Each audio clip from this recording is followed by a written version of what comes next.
বিশাল বিশাল স্থাপনার নাম বদল হয়ে গেছে এই দেশে, এবং এই নাম বদল করতে গিয়ে শত শত কোটি টাকা অপচয় হয়েছে। আমরা যারা বিরোধী দলীয় সদস্য, আমাদের প্রতি ইনসাফ করা হয়নি। আমরা এই সংসদে এসেছি জনগণের ম্যান্ডেট নিয়ে। সরকারি দলে বেশিরভাগ লোক, এই জন্যই তো সরকারি দল। বিরোধী দলের সংখ্যাটা কম, তাই বলেই তো আমরা বিরোধী দল।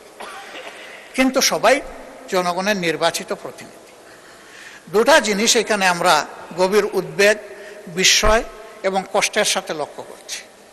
নাম্বার ওয়ান, ইতিমধ্যে এই সরকারের গৃহীত বিভিন্ন আর্থিক পদক্ষেপের মধ্যে আমরা যারা বিরোধী দলীয় সদস্য, আমাদের প্রতি ইনসাফ করা হয়নি। দুই, ঈদ ছাড়াও বিভিন্ন সময় আমরা বিভিন্নভাবে জানতে পারি, সঠিক মাধ্যমে আমরা জানতে পারি না।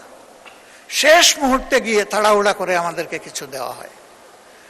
আমাদের অনুরোধ, এই ফেসগুলা যদি অপছন্দ হয়, তবুও জনগণের জন্য আপনারা জনগণের অংশটা দিয়ে দেন।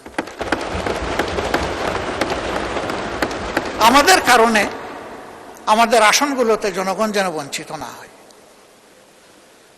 কারণ বিএনপি তার 31 দফা এবং তার নির্বাচনী ইশতেহারে সুষম উন্নয়নের কথা বলেছে। আমরা সেই সুষম বন্টনটা চাচ্ছি, এর বেশি কিছু চাই না। ইতিমধ্যে সরকারি দলের যারা সংরক্ষিত আসনের সম্মানিত সদস্যবৃন্দ আছেন, তাদেরকেও অ্যালটমেন্ট দেওয়া হয়েছে, ফান্ড অ্যালোকেশন করা হয়েছে। কিন্তু আমার জানা মতো বিরোধী দলের কাউকে এটা করা হয়নি। এটা ন্যায্য হবে না, এটা অন্যায্যতা। আমি এই ব্যাপারে মাননীয় প্রধানমন্ত্রীর দৃষ্টি আকর্ষণ করেছি ব্যক্তিগত পর্যায়ে। আমি আশা করব তিনি অ্যাটেনশন দেবেন। তাদেরকে চাইতে হবে কেন? সবাই যেমন পাবে তারাও তেমন পাবে, এটা তাদের হক। এরপরে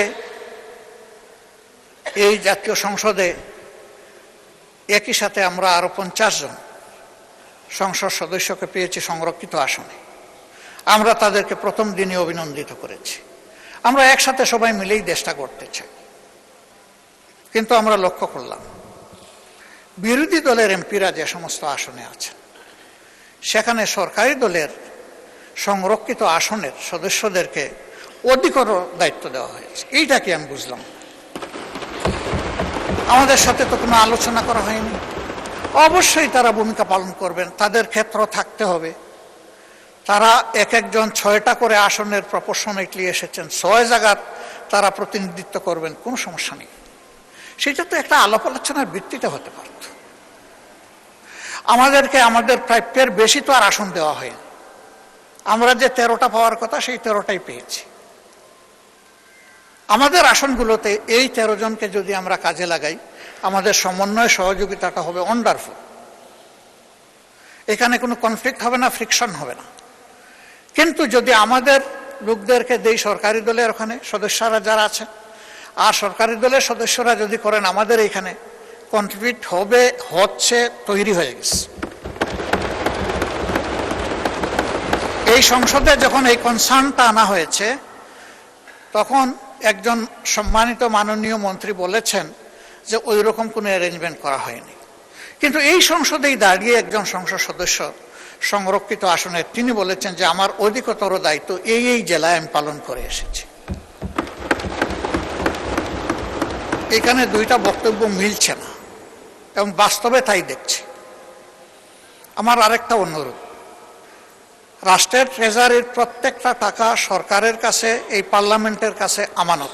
শুধু সরকার না, কারণ এই পার্লামেন্টই অর্থ বিল পাশ করে। এই যে বিভিন্ন জায়গায় ছোট্টখাটো স্থাপনা হলেও উদ্বোধন করে একটা স্টোন বসাতে হবে, খাজনার চেয়ে বাজনা বড়। এই স্টোন বসাতে গিয়ে একটা পয়সা তো খরচ হয়, এটা একটা কথা। আরেকটা হলো যে এখানে টানাটানি শুরু হয়, কার নাম থাকবে আগে, কার নাম থাকবে না, এগুলা নিয়ে। পয়সাটা জনগণের, আমার নামের দরকারটা কি? এই স্টোন না হলে কি? আর যদি দিতে হয় তাইলে উদ্বোধন এত তারিখ, এই রাস্তা, এই পুল, এই কালভার্ট, এটা বলে আমরা শেষ করতে পারি। এই সমস্ত নামের হাসর কি হয় সে তো চোখের সামনে দেখতেছি। বড় প্লেট হোক আর ছোট প্লেট হোক, সরকার বদলের সাথে সাথে আমাদের ব্যাড কালচারের কারণে একদিকে নামের বন্যা, আরেকদিকে ভাঙচুরের বন্যা। কার সম্পদ নষ্ট হয়? মান সম্মানের উপর আঘাত এবং অর্থের অপচয়। এই বিষয়টা আমি অনুরোধ করব সরকার বিবেচনায় নেবেন। অপচয় রোধ হওয়া দরকার। আর জনগণের পয়সা দিয়ে আমার নামের নাই কোনো দরকার। কারো যদি নামের প্রয়োজন হয়, নিজের জমি নিজের অর্থ খরচ করে তিনি যদি জনকল্যাণমূলক কোনো প্রতিষ্ঠান করে নাম দিতে চান, যতবার তার প্রয়োজন ততবার নাম দিন, আমাদের কোনো আপত্তি নেই। অর্থটা উনার, কিন্তু জনগণের টাকায়। এটা সরকারি দল বিরোধী দল বলে কোনো কথা না। জনগণের টাকায় আমাদের এই নামের বাহারি আমি বন্ধ করার জন্য বিনয়ের সাথে অনুরোধ করব। নাম থাকে না তো, বসাইলাম, সরকার যতদিন আছে নাম ততদিন আছে। এই সরকার বদল হয়ে গেল, নামও বদল হয়ে যায়। বিশাল বিশাল স্থাপনার নাম বদল হয়ে গেছে এই দেশে, এবং এই নাম বদল করতে গিয়ে শত শত কোটি টাকা অপচয় হয়েছে। আমাদের আন্তর্জাতিক একমাত্র বিমানবন্দরের সাক্ষী। এরকম আরো অনেকগুলা ঘটনা আছে। তো আমি এই বিষয়টাও কগনিজেন্সে নেওয়ার জন্য সরকারকে আমি বিনয়ের সাথে অনুরোধ করব।